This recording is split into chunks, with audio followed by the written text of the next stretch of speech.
Y entonces, ¿cómo está la gente en esta mañana soleada en la capital de los ecuatorianos? Me parece que, me dicen que corrija un poquito el micrófono, ahí va, rápidamente.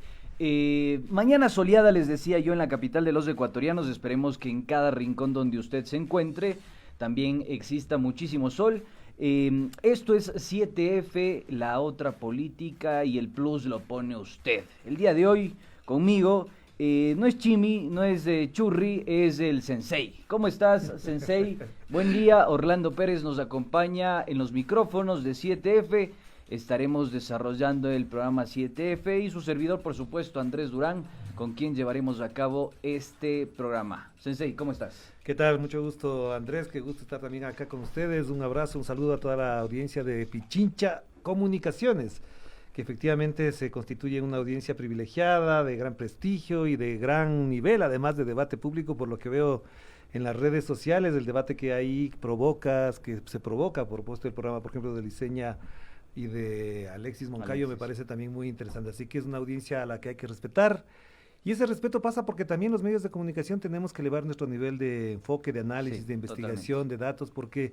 como hay determinados periodistas que tú y yo conocemos perfectamente, que hacen barbaridades y se paran y creen que el micrófono es tribuna abierta, dicen cualquier cosa, y hay uno que ahora te está atacando por ahí, que me ha atacado en una época, es decir, utilizan recursos bajos, pero sumamente bajos, para atacar cuando no tienen ideas que defender, cuando no tienen ideas claras que puedan expresar. Así que es bueno estar contigo, qué bueno que esté por acá, y además lamento mucho que no esté la morocha acá, lastimosamente ha confesado que tiene otros proyectos, está de viaje, y por supuesto son ciclos que se cumplen, así que este espacio habrá que llenarlo con otra digna compañera de labores comunicacionales. O capaz que los llevamos entre los dos, no sé. Ojalá. El Sensei Ojalá y el Chamo. tiempo. Fíjense ustedes, yo no sé, yo Bueno, quiero veremos. seguir ahí abonando en este debate y en esta discusión. Coincido completamente con tus palabras, pero yo considero, Orlando, que hoy por hoy el debate nacional y el debate público no está centrado en lo meramente importante.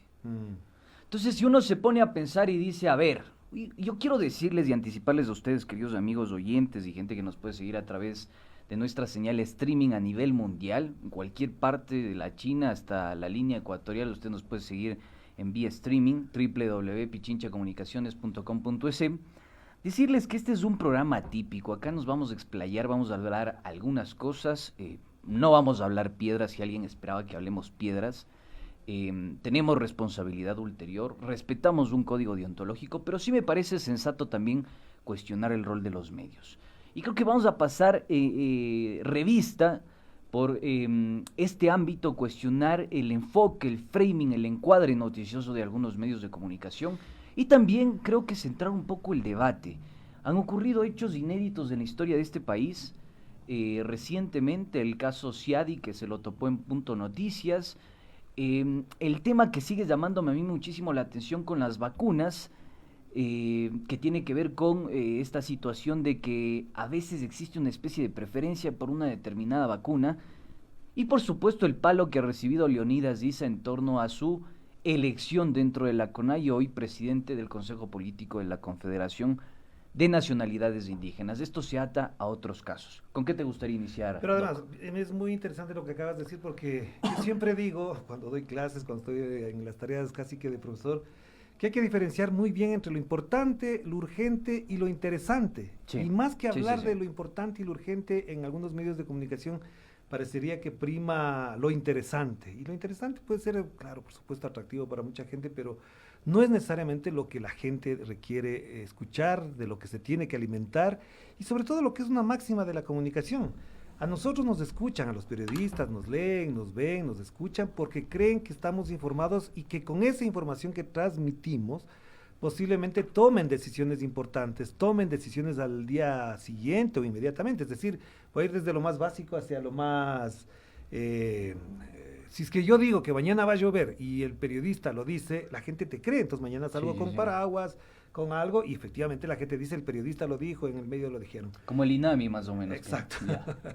Pero efectivamente también si uno dice, la economía está mal, y uno le explica a la ciudadanía que la economía está mal, Entonces, efectivamente, lo que tiene que hacer es uno prepararse para esa situación. Bien puede ser ahorrando, gastando menos, pensando en otros proyectos, pero si uno les dice que este es el mejor de los mundos, que tenemos el mejor de los gobiernos, que el país avanza, que las cosas que se están haciendo son las más importantes que se han hecho en los últimos 20 años, etcétera, etcétera, entonces yo me acomodo, pero si el otro día salgo y veo que no hay tienda, que los precios están elevados, que la gasolina sube cada mes, entonces me han mentido. Entonces me parece que ahí hay un nivel interesante. Y lo otro es también, a propósito de lo que decías de Leonidas Issa, a mí sí me preocupa esa postura racista, xenófoba, excluyente, discriminadora de algunos medios de comunicación con un señor ciudadano ecuatoriano de origen indígena de la provincia de Cotopaxi, que porque no está entre sus allegados, como es la señora Lourdes Tibán, por ejemplo, entonces es de lo peor, es terrorista, es guerrillero, etcétera, Mariateguista, etcétera. Mariateguista, como que con eso está. Además, ¿alguien ha leído a Mariátegui? Sí, eso mismo. El señor Boscan y el señor Vivanco, si me escuchan, les digo, ustedes leyeron 7 ensayos de interpretación de la realidad peruana de José Mariátegui. ¿Leyeron alguna vez para saber qué decía el señor Mariátegui, que además era un intelectual impresionante? Era una cosa a los 26, 27 sí. años había escrito cosas esenciales, casi como Martí, casi como, ¿quién más? A esa edad ya era un potente intelectual. Entonces, el propio Lenin, no el Lenin, el peor no presidente. Lenin malo, el Lenin bueno, dice. Vladimir Ilich Lenin, que a esa edad ya había escrito una cantidad de cosas, el propio Marx, etcétera, etcétera. Entonces, le tachan de mariateguista como si fuese un calificativo despectivo. Están locos, de verdad que están locos. Oye, y sobre lo que mencionas, yo me quedé preguntando y algún momento hacíamos un comentario con Chime, que está en el tras bastidores de esta cabina, y decía, hay una falta de concepción dentro del discurso peyorativo de estos medios de comunicación. Es decir, para ponerles sencillito, cortita y al pie. Yo considero que muchas veces se utilizan mentiritas, eufemismos, muletillas que pretenden decir todo y nada. Esto de mariateguistas. Hay una falta de concepción dentro de eso. Porque cuando tú citas a 7 ensayos para la interpretación de la realidad peruana, hay que hacer alusión también a esa interpretación que hizo Mariátegui en torno al modelo de producción peruano, ¿no? Así es. Que estaba regido por el tema de las pequeñas comunas del campo y demás, las haciendas y demás, y cómo empieza a cuestionar que ese modelo efectivamente y evidentemente no permite el crecimiento y el desarrollo económico. Algo similar acá en el Ecuador con el tema del Huasipungo. Recomiendo, dicho sea de paso, lean mucho a Andrés Guerrero, me parece que es el... Me quitaste la palabra de la Me boca. parece que es el intelectual que mejor ha descrito el tema de la hacienda del Huasipungo en el Ecuador. Y esa falta de concepción, tú citas de estos dos, yo digo 2 chumaditos porque al final lo son... que tienen derecho a ser chivaritos. Pues, tienen derecho, pero no tienen la posibilidad de hacer de eso la base del periodismo. No, pues ahí y sí eso es lo que venden. Exacto. Simbólicamente eso es lo que te están vendiendo. Yo creo que el periodismo es mucho más allá de que quieras hacer sátira y alguna otra cosa, ¿no es cierto? No, pero además, si es que mañana nos escuchan lo que vamos a conversar sobre lo que fue la celebración del aniversario número 100 del Partido Comunista de China, ya lo vas a hacer, lo vas a sacar porque Orlando tuvo la posibilidad de verse todo el discurso del presidente de China, Xi Jinping.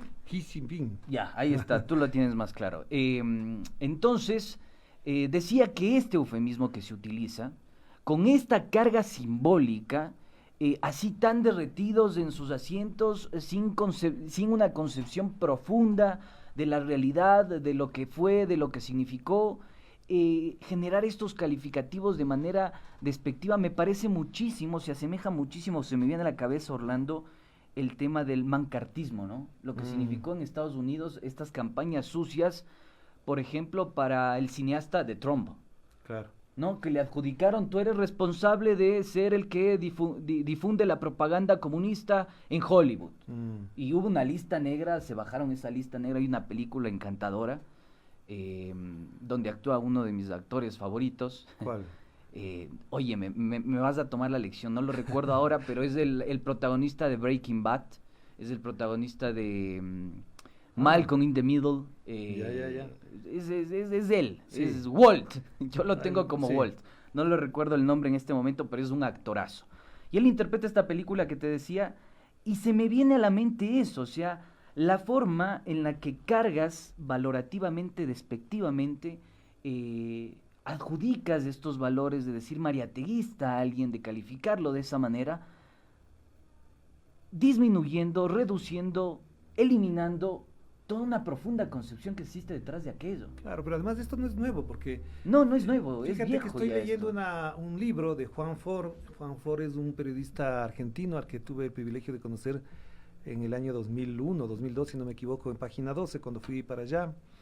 Juan Ford dirigía el suplemento cultural de Página 12 Radar, murió hace pocos días y me duele en el alma, por supuesto, que haya fallecido un periodista, pero de Sí, esos sí, bien fajados, de ese calibre de periodista que escribía todo, investigaba todo. Bueno, este libro se llama, y te lo recomiendo, y le recomiendo a nuestra audiencia que busque ese libro, que se llama María Domecq.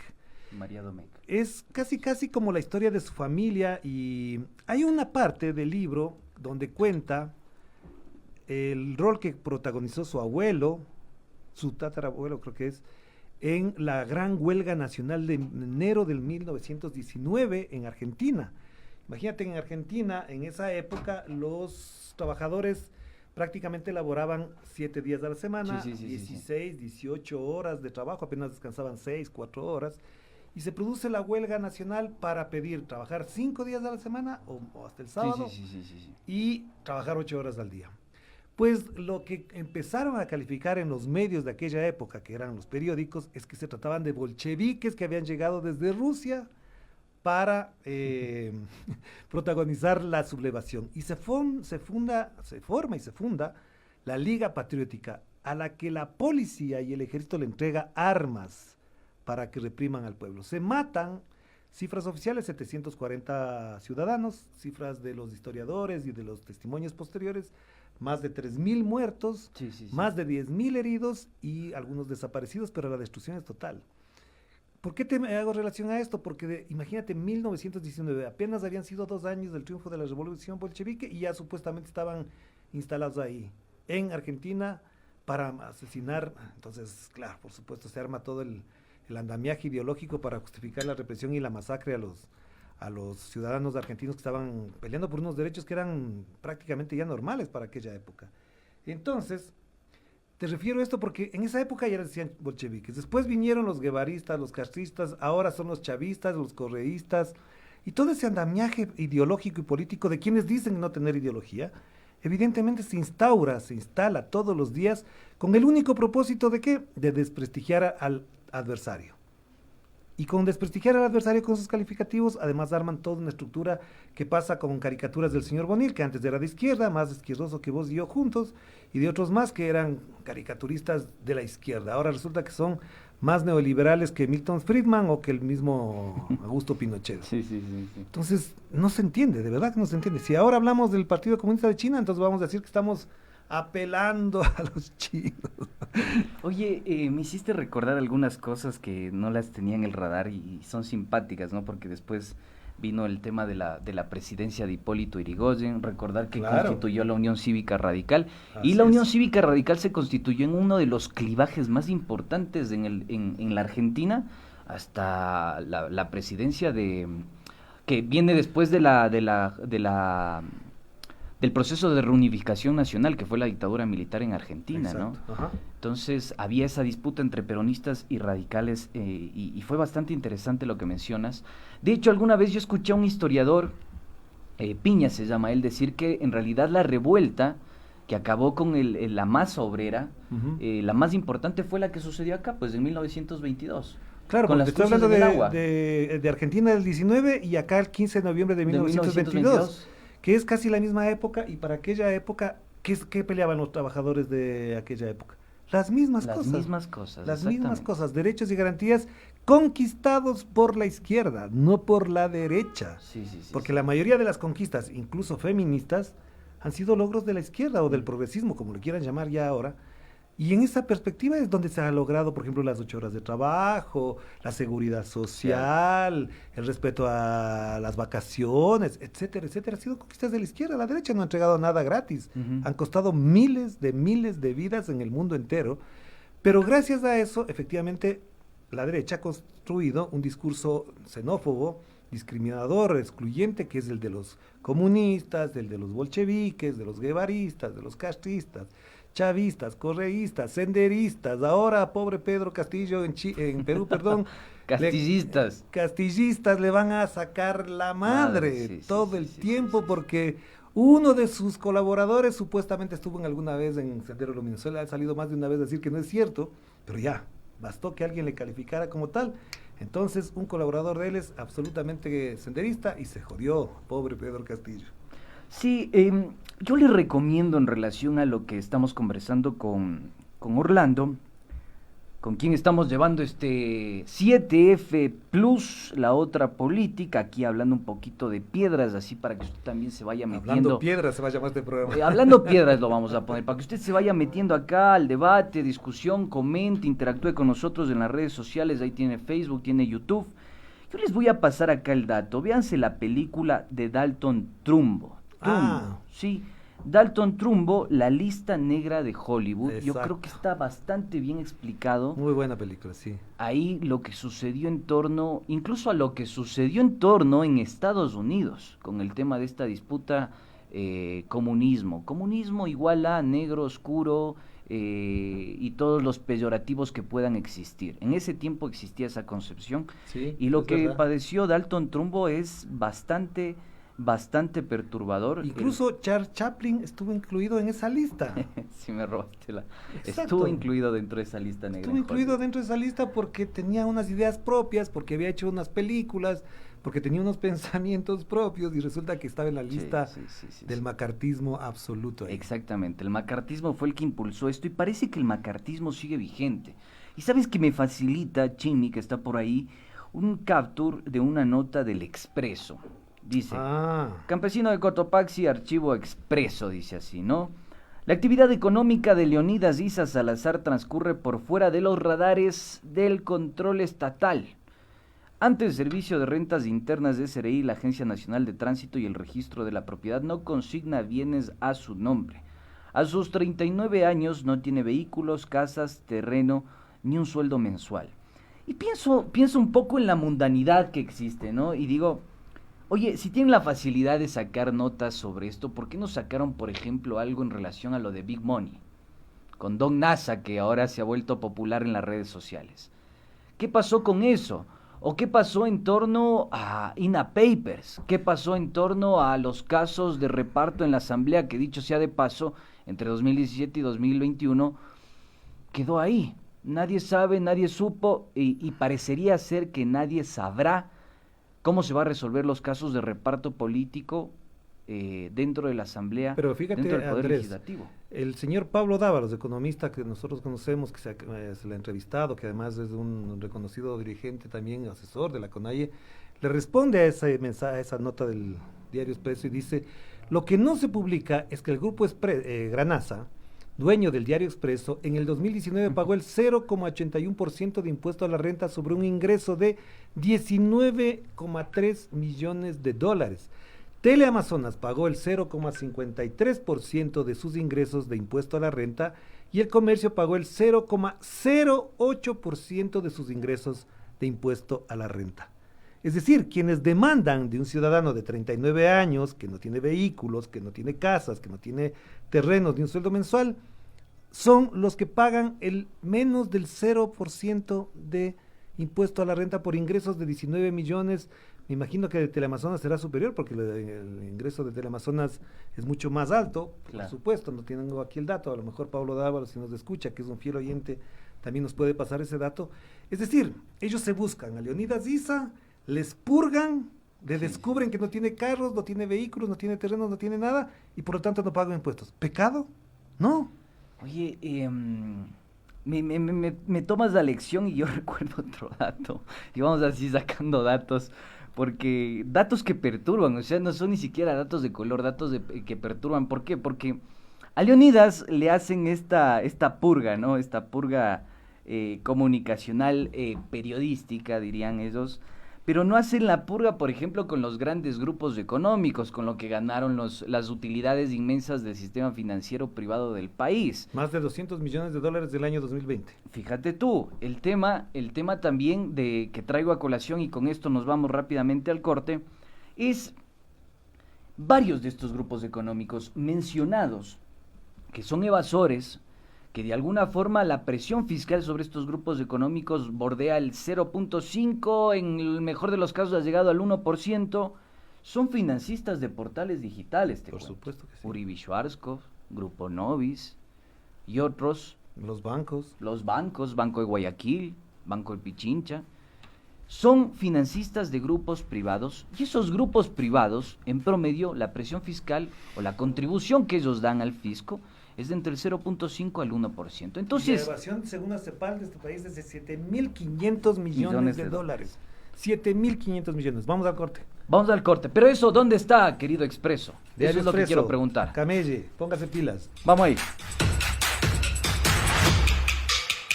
Volvemos entonces, 9 de la mañana con 34 minutos.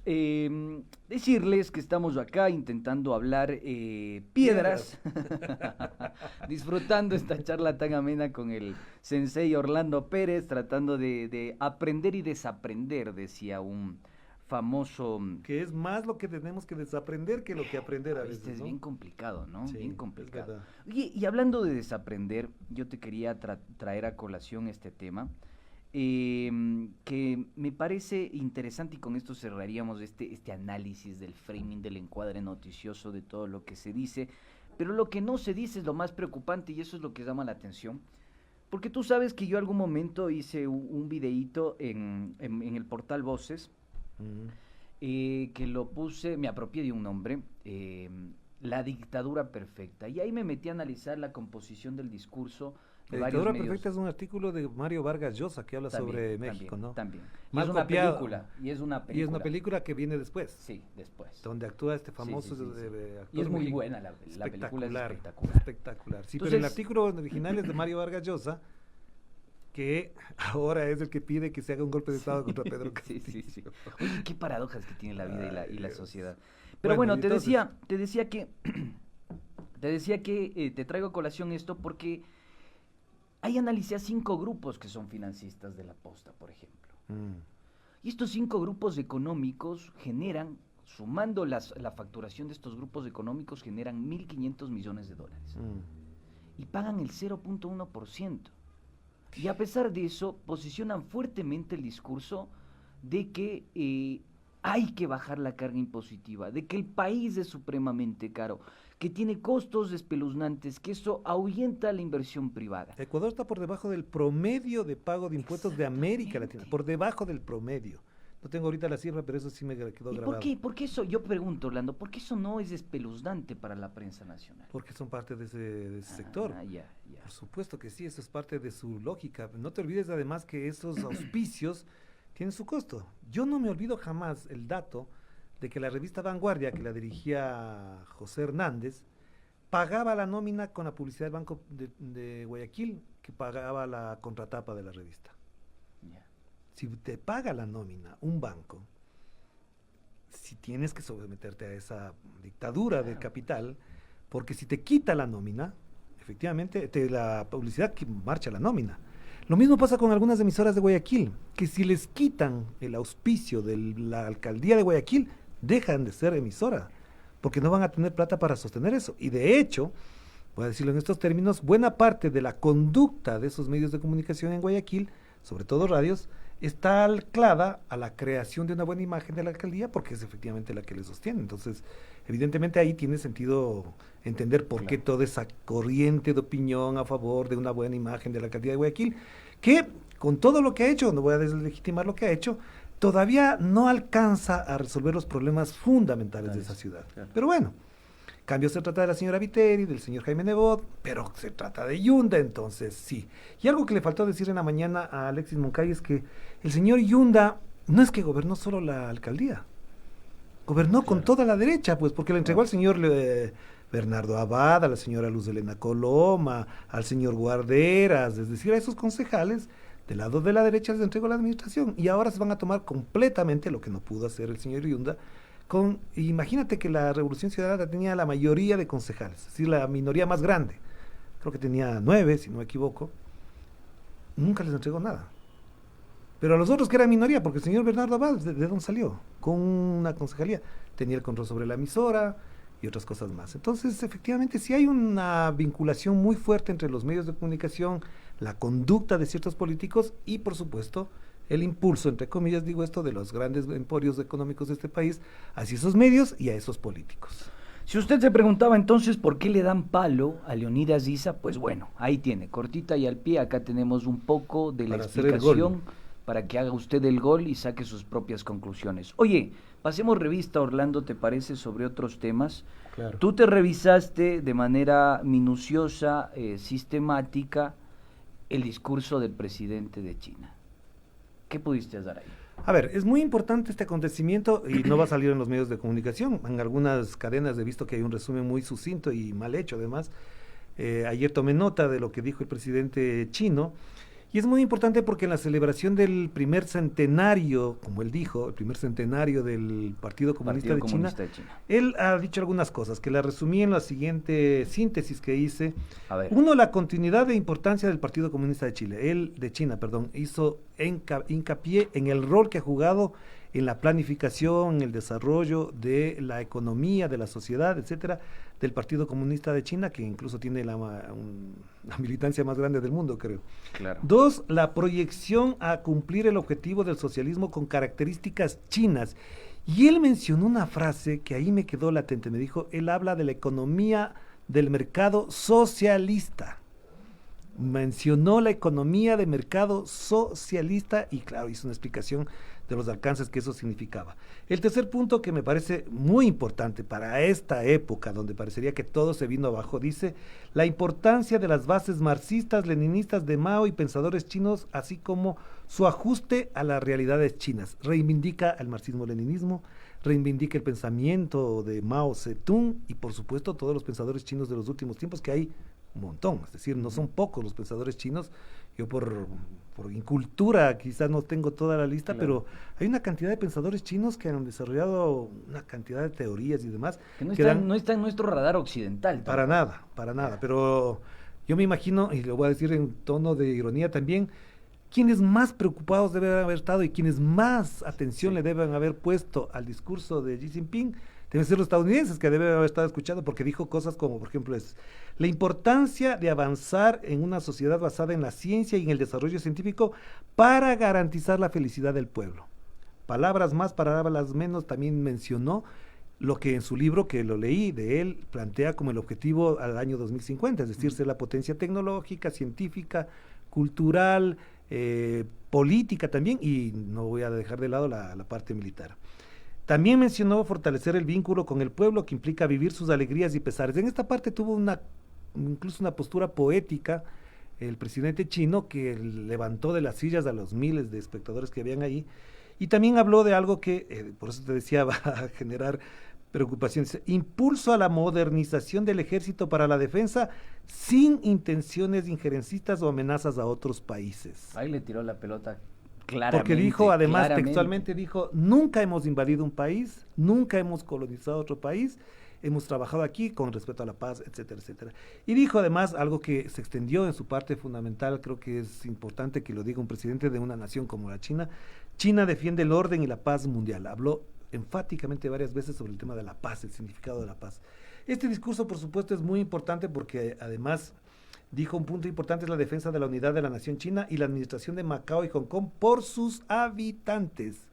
Administración por sus habitantes, que eso en términos geopolíticos es un gran mensaje, digamos, al mundo. Que lo administren sus habitantes, que lo hagan sus habitantes, eso me parece muy importante.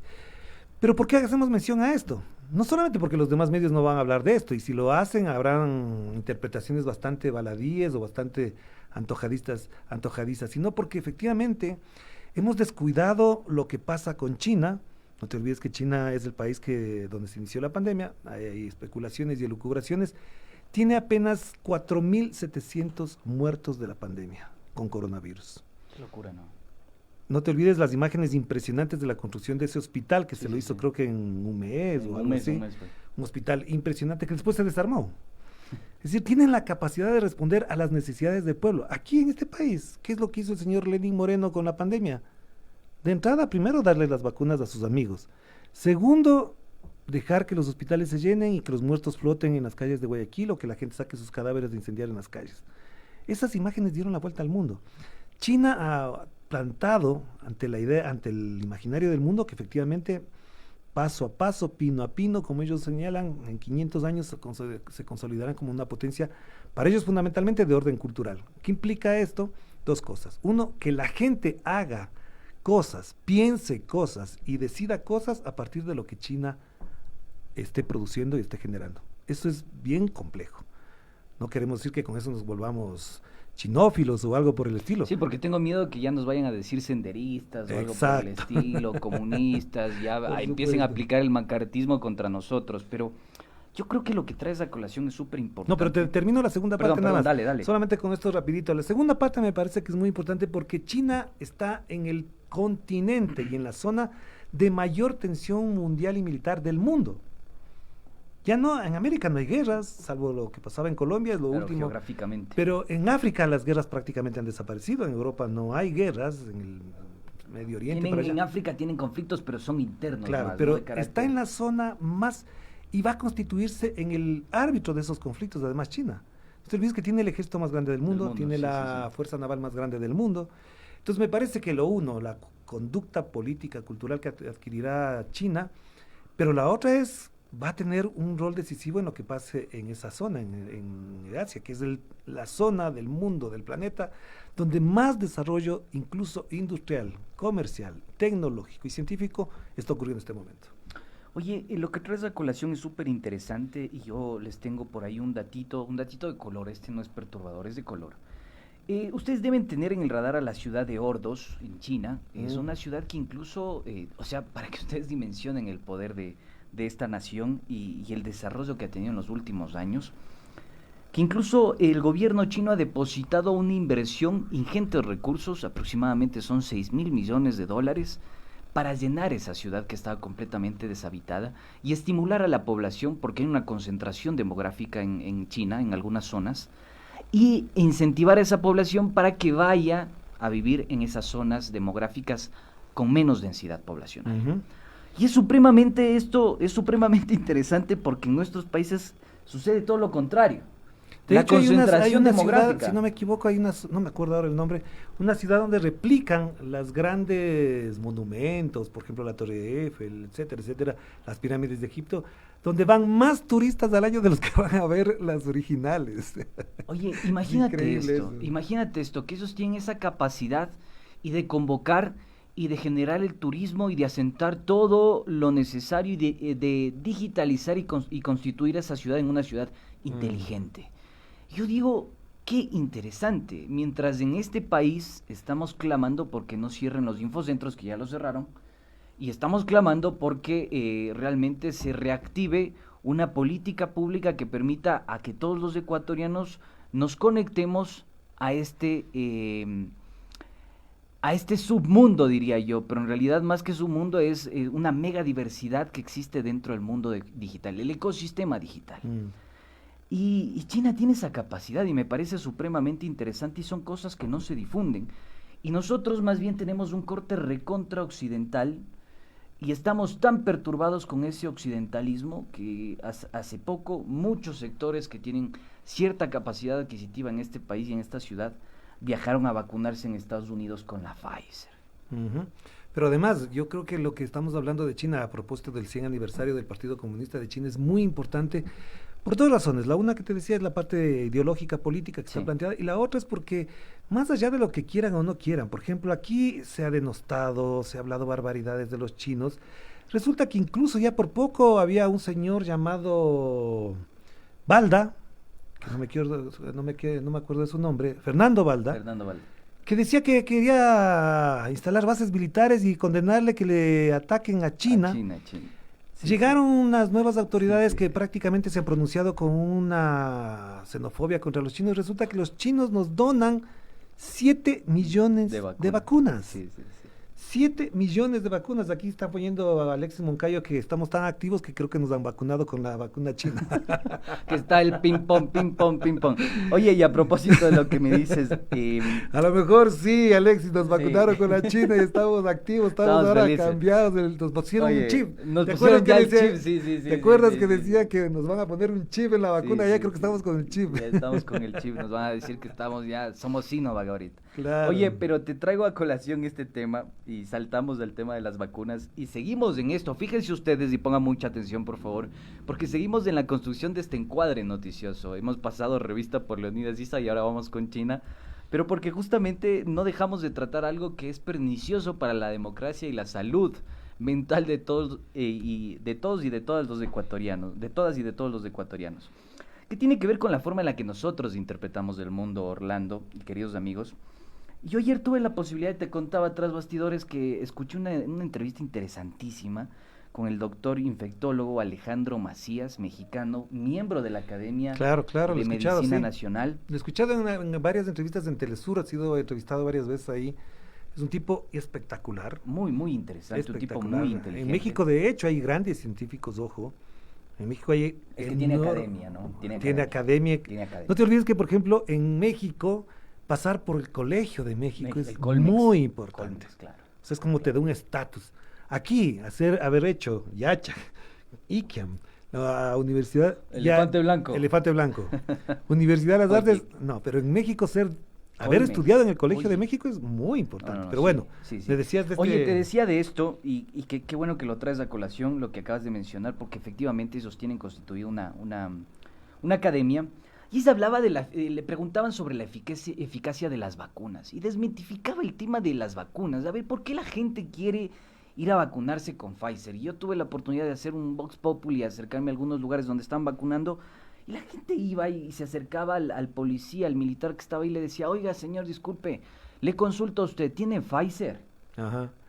Y el señor le decía, no, No. o sea, ahí la que haya, dice, creo que tenemos en este momento Sinovac. Y ya no querían vacunarse. Es que nosotros queremos Pfizer. No, señor, tenemos Sinovac. Ah, bueno, gracias, se da la vuelta y se va. Oye, es cierto, antes que se me olvide una cosa, pero es importante. ¿Tú sabes por qué se llama la vacuna cubana Abdala? Por un poema de José Martí. Exacto, estás bien informado, por supuesto. Por un poema de José Martí. ¿Qué dice el poema de José Martí? Una amiga, por supuesto, desasnó, como se dice normalmente, porque me preocupaba, porque claro, aquí si dices Abdala, relaciones inmediatamente con lo peor. Bueno, ese poema de Martí, entonces es un diálogo entre dos personas que están allí, es una obra de teatro de José Martí, uno de los grandes pensadores de América Latina. Un grosso. Entonces, esta señora Espirta le dice, ¿a dónde vas? Espera. Y dice Abdala, le responde, oh madre mía, nada puedo esperar. Y Espirta le responde, detente Abdala. Y Abdala le responde, yo detenerme, madre, ¿no contemplas el ejército ansioso que me aguarda? ¿No ves que de mi brazo espera, Nubia, la libertad que un bárbaro amenaza? ¿No ves cómo se aprestan los guerreros? ¿No miras cómo brillan nuestras lanzas? Detenerme no puedo, oh madre mía, al campo voy a defender mi patria. Oye, qué lindo. Por esa frase, bueno, esta parte de la obra de teatro de José Martí, los cubanos decidieron ponerle a su vacuna Abdala. Yo detenerme, madre, jamás. Oye, tenemos que el día de mañana pasar revista por el tema de las vacunas. Sí. Porque es de recontra Se nos quedó, estaba en el libreto. Estaba en el libreto, estaba en el radar. Sí. Tenemos todavía unos 9 minutitos. Voy a decirles rápidamente el tema de las vacunas. Hay que diferenciar 2 tipos, hasta 3 tipos de vacunas. Ya los que tienen ARN mensajero, que es parte del código genético del virus que te inyectan en el cuerpo. Ese código genético es parte de tu cuerpo y empieza a producir un pedacito del virus, ¿no? Ajá. Entonces el virus interpela o penetra en tu cuerpo, entonces ya el se reconoce el código genético y quedas completamente inmunizado. O sea, Esas te características. inoculan virus. Exactamente, un poquito de pedacito virus. del virus. Por eso ahora quizás las reacciones de que les da dolor de cabeza, Exacto, mareo. exactamente. Aquí hay una compañera que creo que ya quiere amputarse el brazo, dice que Sí, le ya duele está, hasta... está mareada hace tiempo, pero dice, creo que está tomando otra cosa usted, señorita. Pero estas vacunas son, por ejemplo, con ARN mensajero, Pfizer, Moderna y la alemana CureVac, que tienen una eficacia para evitar, digamos, estragos en cuanto a Al te da un contagio. bajón, no, más a los bajones, a las secuelas o a los efectos secundarios de la vacuna. Pero después tenemos los adenovirus, que es un virus que se inyecta en el cuerpo, te inyectan una gripecita ahí en el cuerpo, Una gripeciña, Una como decía el gripeciña. señor Jair Ya. Bolsonaro. te inyectan la gripeciña en el cuerpo y ahí, pero esta gripeciña le introducen el código genético, perdón, del Exacto. coronavirus. Ujú. Pero ese virus que nos inyectaron en el cuerpo también le quitan la capacidad de reproducirse. Esos son todos. Son como unas burbujitas AstraZeneca.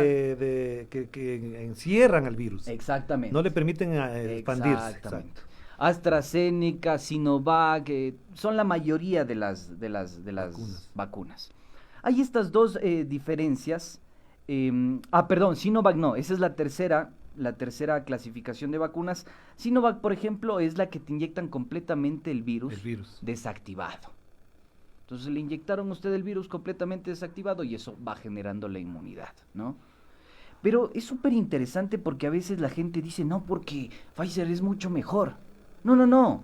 Todas tienen eficacia, todas las vacunas son buenas. Lo De que hecho, existe mi detrás- médico, el que me trató el coronavirus y el COVID, como lo quieran llamar, que pasé hace pocos días, me decía, cualquiera. Orlando, cualquiera te va a ayudar. Cualquiera. No te hagas bolas con eso, la que te pongan. La que que te los pongan. efectos tengan, no, eso no preocupa. Pero más me preocupa en relación a lo que mencionábamos en esto, que es el encuadre, el marco de interpretación, como decían por ahí algunos sociólogos, el encuadre, el marco de interpretación que tiene la gente alrededor de este occidentalismo que es hegemónico y que le dice constantemente adquiera lo gringo porque lo gringo es mejor. Y lo chino es malo, se acaba y lo rápido. chino es malo, y lo ruso es malo, y lo cubano es malo. ¿Por qué?